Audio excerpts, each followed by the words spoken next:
You want a kebab?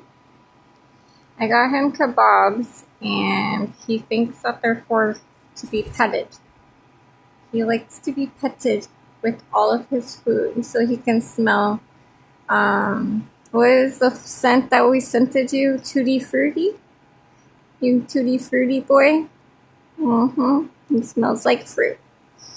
The other treats are like the peanut butter bonding ones, but he won't eat those because they can't pet him.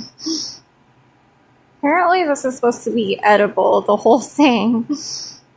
And nobody will try it. They're too concerned that it looks bizarre. Oh, he nibbled at it, but I think that was more or less to say, pet me more with it.